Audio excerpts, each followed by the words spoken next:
Ang Singapore ay isa sa pinakamaliit na bansa sa mundo. Meron lamang itong land area na 710 square kilometer. Mas malaki pa ang Davao City ng 3 times. Maliit ang kalupaan at walang natural resources gaya ng oil o gas tulad ng ibang mayayamang bansa. Ngunit sa kabila nito, bakit napakayaman ng Singapore? Pangalawa sa pinakamayamang bansa noong 2022 kung ang pagbabasehan ay ang GDP per capita by purchasing power parity. Tahanan rin ng nasa 250,000 millionaires at 26 billionaires. Nasa 200,000 na mga Pilipino ang naninirahan at nagtatrabaho sa Singapore. Malaki daw ang sweldo nila doon. Ang isang IT professional daw ay maaaring kumita ng mahigit na 146,000 pesos pataas kada buwan. Pero alam mo ba, ang Singapore ay dating lugmok sa kahirapan 60 years ago. Marami ang walang trabaho, walang bahay at nagugutom. Nakipagsanib sila sa Malaysia para sana matulungan silang makaahon sa hirap. Ngunit wala pang 2 taon ay sinipa sila ng Malaysia.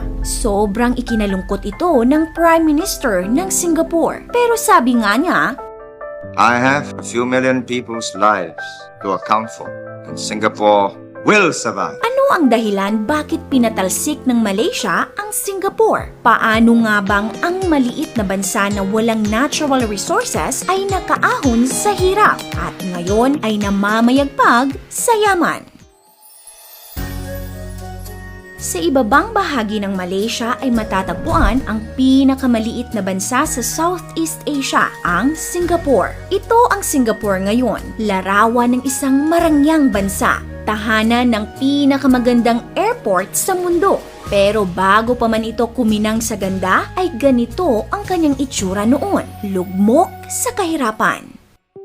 Taong 1819 nung dumating ang mga British sa Singapore.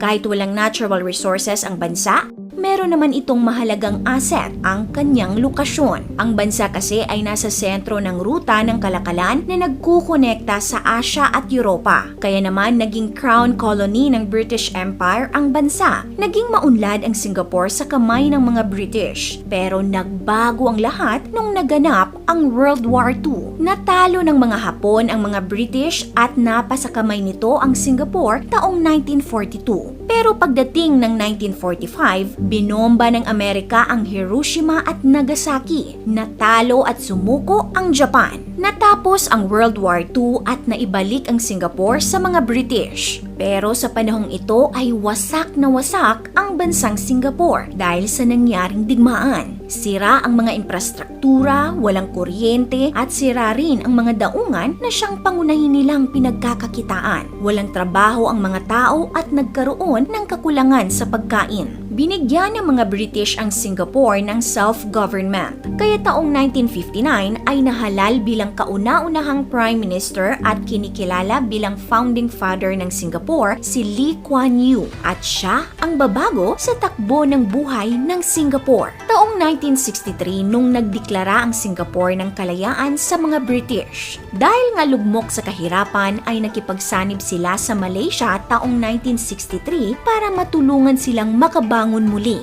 Ngunit maraming naging problema ang pagsasanib. Mga problema gaya ng racism, politika, sharing sa income at tax, at mga pulisiyang hindi magkasundo ang dalawang estado. Kaya napagdesisyonan ng Malaysia na putulin ang pagsasanib nila sa Singapore noong 1965. Kaya nanlumo ang Prime Minister ng Singapore dahil nangangamba siyang hindi makakasurvive ang bansa ng mag-isa. Pero determinado siyang patunayan sa kanyang sarili na siya'y nagkakamali.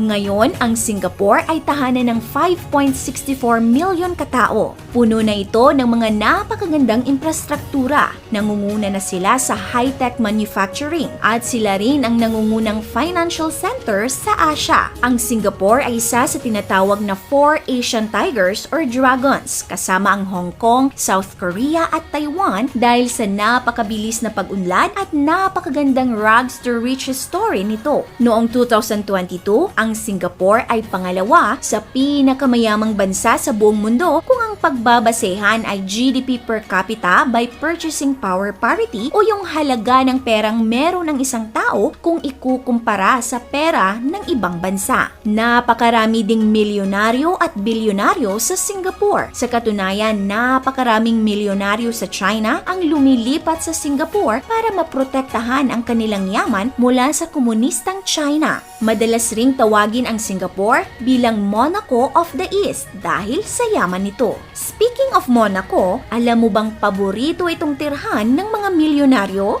Kung gusto nyong malaman ang kwento, ilalagay namin ang link ng video nito sa description at comment section. Pero ang tanong, paano ba nakaahon sa hirap ang Singapore? Maraming factor ang nakatulong sa pagkamit ng Singapore ng kasaganaan at ito ang ilan sa kanila. Lokasyon. Gaya ng nabanggit natin kanina, ang lokasyon ng Singapore ay isa sa mga naging asset nito sa pagkamit ng kanilang yaman. Sa katunayan, pangalawa ang Singapore sa may pinaka-busy na daungan sa mundo. Nagpapakita ito na maganda ang kalakalan sa Singapore. Noong 2022, ang volume o ang dami ng containerized cargo na labas-pasok sa Singapore ay umabot sa 36.6 million TEU. Habang ang pinaka-busy na container port sa Pilipinas ay meron lamang 4.43 million TEU. Napakalaki ng agwat. Matatag na mga pulisiya at gobyerno. Noong mahalal si Lee bilang Prime Minister ay itinatag niya ang political party na People's Action Party. Sinigurado ni Lee na ito lang ang party na mamamahala sa bansa at naging strikto siya dito. Ito ang nagbigay daan para maisakatuparan niya ang kanyang vision para sa Singapore. Ang unang naging focus ng kanilang gobyerno ay ang paggawa ng mga subsidized public housing para sa mga walang tirahan at yung mga nakatira sa estero. Malaki rin ang ininvest nila sa edukasyon kaya naman isa ang Singapore ngayon sa may pinakadekalidad na edukasyon sa mundo. Maaasahang public sector. Sa Singapore, mataas ang sweldo ng mga civil servants o mga taong nagtatrabaho sa gobyerno. Naniniwala kasi sila na kapag mataas ang sweldo ay hindi sila maeenganyong mangurakot. Gayunpaman, kapag may nahuling pangungurakot sa public sector ay parurusahan ito ng gobyerno ng walang awa. Mababang tax. Kilala ang Singapore sa mababang tax rates. Isa sila sa may pinakamababang income at corporate tax sa mundo. Isa sa pinaka-business-friendly na bansa kaya maraming mga big-time businesses ang naiingganyong magtayo dito. Bukod din sa mababang tax ay makakaasa ang mga investors ng integridad at respeto sa kanilang intellectual property rights. Bukas sa immigrants. Para sa Singapore, ang kanilang pinakamagandang natural resource ay ang tao. Bukas sila sa mga gustong manirahan at magtrabaho dito. Sa katunayan, meron ngang nasa 200,000 na mga Pilipino ang naninirahan at nagtatrabaho sa Singapore. Ayon nga sa isang Pinoy vlogger na nagtatrabaho sa Singapore, malaki daw ang sweldo nila doon. Halimbawa, ang isang IT professional daw ay maaaring kumita ng mahigit 3,600 Singapore dollars o nasa 146,000 pesos pataas kada buwan. Itinuturing ding pinakamasayang bansa sa Southeast Asia ang Singapore noong 2022 dahil sa mataas na kalidad ng pamumuhay dito. Pero ganun pa man, mataas din ang cost of living sa bansa. Sa katunayan, nangunguna ito sa pinakamahal na syudad noong 2022. This is your Ate O from our Republic. Hanggang sa muli and stay awesome!